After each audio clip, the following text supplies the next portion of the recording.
ಹೆಣ್ಣೊಬ್ಬಳು ಮನಸ್ಸು ಮಾಡಿದರೆ ಏನನ್ನು ತಾನೇ ಸಾಧಿಸದೆ ಇರಲಾರಳು.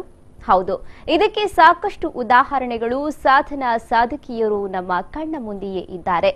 ಅಂತಹ ಒಂದು ದಿಟ್ಟ ಮಹಿಳೆ ನಮ್ಮ ದಕ್ಷಿಣ ಭಾರತದಲ್ಲೂ ಇದ್ದಾಳೆ. ಅದರಲ್ಲೂ ಸಿನಿಮಾ ಕ್ಷೇತ್ರದಲ್ಲಿ 10 ವಿಭಾಗಗಳಲ್ಲಿ ಏಕಪಾತ್ರವನ್ನ ನಿಭಾಯಿಸಿ ಉತ್ತಮವಾದ ರಾರಾ ಎಂಬ ಹಾರರ್ ಮೂವಿಯನ್ನ ಕೊಡುಗೆಯಾಗಿ ನೀಡಿರುವ ಓರ್ವ ದಿಟ್ಟ ಮಹಿಳೆ ನಮ್ಮಲ್ಲಿದ್ದಾಳೆ. ಅವರು ಬೇರಾರೂ ಅಲ್ಲ, ಅವರ ಹೆಸರೇ ಲಲಿತಾಶ್ರೀ. ಹೌದು, ಬನ್ನಿ ಲಲಿತಾಶ್ರೀ ಹಾಗೂ ಅವರ ಸಿನಿಮಾ ರಾರಾ ಚಿತ್ರದ ಕಂಪ್ಲೀಟ್ ಡೀಟೇಲ್ಸ್ ಇಲ್ಲಿದೆ. ಇತ್ತೀಚಿನ ದಿನಗಳಲ್ಲಿ ದಕ್ಷಿಣ ಭಾರತದ ಚಿತ್ರಗಳು ಹೆಚ್ಚಾಗಿ ಕಾಮಿಡಿ ಚಿತ್ರಗಳಾಗಿ ಮೂಡಿಬಂದು ಇಲ್ಲಿಯ ತುಳು ಚಿತ್ರ ರಸಿಕರನ್ನ ಮನರಂಜಿಸಿದೆ.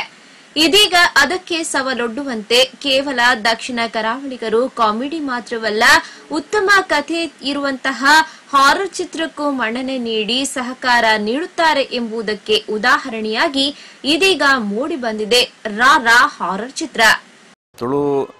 ನಮ್ಮ ತುಳು ಚಿತ್ರರಂಗದಲ್ಲಿ ತುಂಬ ಕಾಮಿಡಿಯನ್ನೇ ಇದು ಮಾಡ್ತಾರೆ ಅಂತ ಹೇಳಿದರು. ಕಾಮಿಡಿ ಫಿಲ್ಮ್ಗಳೇ ಬರ್ತಾ ಇದೆ, ಅದರ ಬಗ್ಗೆ ಜಾಸ್ತಿ ಜನರು ಅದಕ್ಕೆ ಜಾಸ್ತಿ ಒಲವು ತೋರಿಸ್ತಾ ಇದ್ದಾರಂತ.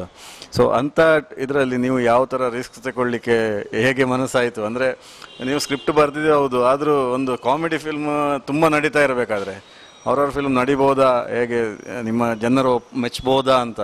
ಈಗ ಅದು ಏನಂದರೆ, ನನಗೆ ಒಂದು ಅಭ್ಯಾಸ, ನಾನು ಈ ಚಲನಚಿತ್ರ ರಂಗಕ್ಕೆ ಬಂದ ದಿನದಿಂದ, ನಾನು ಸಹಾಯಕ ಸಹ ನಿರ್ದೇಶಕನಾಗಿದ್ದಾಗ ಅಥವಾ ನಾನು ಸಿನಿಮಾ ಮಾಡಿದಾಗ, ನಾನು ನಿರ್ದೇಶಕನಾಗಿ ತಾಳಿಕಟ್ಟು ಶುಭಗಳು ಸಿನಿಮಾವನ್ನು ಮಾಡಿದೆ. ಆ ಸಂದರ್ಭದಲ್ಲಿ ಕೂಡ ನಾನು ಏನು ಒಂದು ಕೆಲಸ ಮಾಡ್ತೀನಿ ಅಂದರೆ, ಸಿನಿಮಾ ಚಿತ್ರಮಂದಿರಕ್ಕೆ ಹೋಗಿ ಸಿನಿಮಾವನ್ನು ಜನರು ಯಾವ ರೀತಿ ಲೈಕ್ ಮಾಡ್ತಾರೆ ಅಥವಾ ಸಿನಿಮಾ ಜನರಿಗೆ ಯಾವ ರೀತಿ ಬೇಕು ಅನ್ನುವ ಒಂದು ತಿಳ್ಕೊಳ್ಳುವಂಥ ಹವ್ಯಾಸ ನಂದು.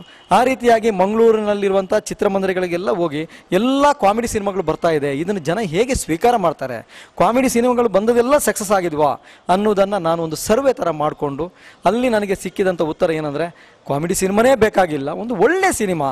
ಆಮೇಲೆ ದಕ್ಷಿಣ ಕನ್ನಡದವರು ಏನು ಅಂದರೆ, ದಕ್ಷಿಣ ಕನ್ನಡದ ತುಳುನಾಡಿನವರು ಅವರ ಒಂದು ಟೇಸ್ಟ್ ಏನಂದರೆ, ಅವರು ಹಿಂದಿ ಸಿನಿಮಾನ ಜಾಸ್ತಿ ಲೈಕ್ ಮಾಡಿದ್ರು. ಯಾಕೆಂದರೆ ಕ್ವಾಲಿಟಿ ಬೇಕು ಅವರಿಗೆ ಜಾಸ್ತಿ. ಜನ ಹೇಳ್ಬೋದು, ನನಗೆ ತುಂಬ ಜನ ಕಾಲ್ ಮಾಡಿದ್ರು, ಇಲ್ಲಿ ಕಾಮಿಡಿ ಸಿನಿಮಾ ನೀವು ಯಾಕೆ ಹಾರರ್ ಸಿನಿಮಾ ಮಾಡ್ತೀರಿ ಅಂತ. ಆದರೆ ಜನರ ಟೇಸ್ಟ್ ಏನಂದರೆ, ಅವರು ಹಿಂದಿ ಸಿನಿಮಾ ನೋಡ್ತಾರೆ, ಯಾಕೆಂದರೆ ಕ್ವಾಲಿಟಿ ಬೇಕು ಅವರಿಗೆ. ಅದರಲ್ಲೂ ಈ ಚಿತ್ರದ 10 ವಿಭಾಗಗಳಲ್ಲಿ ತನ್ನದೇ ಪಾರುಪತ್ಯವನ್ನ ಮೆರೆದು ತಾಯಿಯ ಕನಸನ್ನ ಈಡೇರಿಸಿದ್ದಾರೆ ಲಲಿತಾಶ್ರೀಯವರು. ಹೌದು, ತಮ್ಮ ಸಹೋದರರ ಸಹಕಾರದೊಂದಿಗೆ, ತಾಯಿಯ ಆಶೀರ್ವಾದದೊಂದಿಗೆ, ಉತ್ತಮ ತಂತ್ರಜ್ಞಾನ ಹಾಗೂ ಕಲಾವಿದರ ತಂಡದೊಂದಿಗೆ ಸೇರಿಕೊಂಡು ರಾರಾ ಎಂಬ ಹಾರರ್ ಚಿತ್ರವನ್ನ ತುಳು ಚಿತ್ರರಂಗಕ್ಕೆ ಲಲಿತಾಶ್ರೀಯವರು ಕೊಡುಗೆಯಾಗಿ ನೀಡಿದ್ದಾರೆ. ತಮ್ಮ ಸಹೋದರಿಯ ಇಂತಹ ಸಾಧನೆಯ ಬಗ್ಗೆ ಮೆಚ್ಚುಗೆಯ ಮಾತನ್ನ ವ್ಯಕ್ತಪಡಿಸಿದ್ದಾರೆ NRK ವಿಶ್ವನಾಥ್ ಅವರು.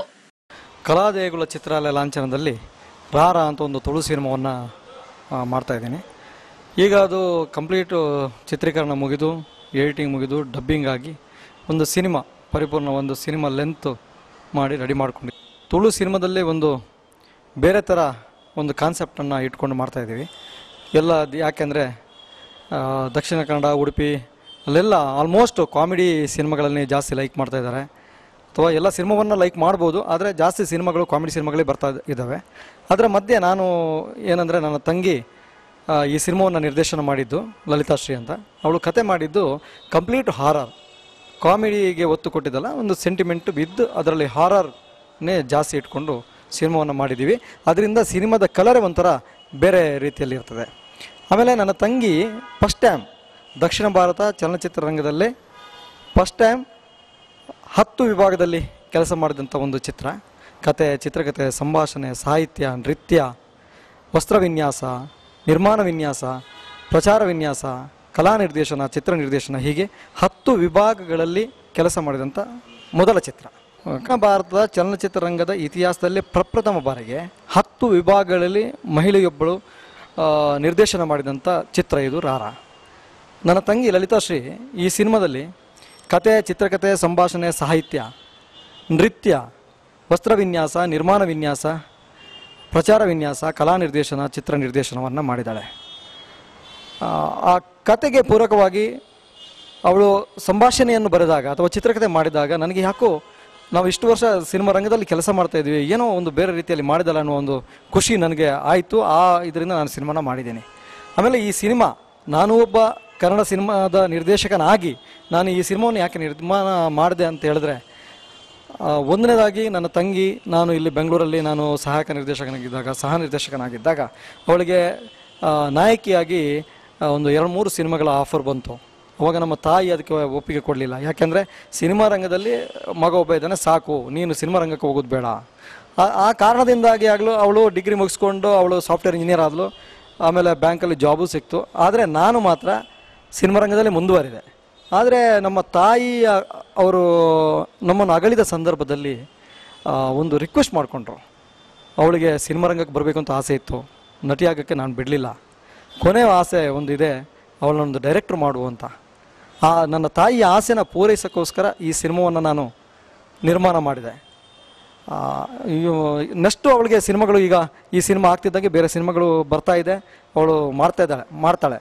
ಆದರೆ ಈ ಸಿನಿಮಾ ನನ್ನ ಒಂದು ತಾಯಿಯ ಆಸೆಗೋಸ್ಕರ, ಆಮೇಲೆ ನಾನು ನನ್ನ ತಾಯಿ ಮೇಲೆ ಇಟ್ಟಂಥ ಒಂದು ಪ್ರೀತಿಯ ಮತ್ತು ಅವರ ಮಾತನ್ನು ಉಳಿಸ್ಕೋಸ್ಕರ ಈ ಸಿನಿಮಾನ ನಾನು ನಿರ್ಮಾಣ ಮಾಡಿದ್ದೀನಿ. ಸುಹಾಸಿರಾ, ವಿ4 News 24/7 ಬೆಂಗಳೂರು.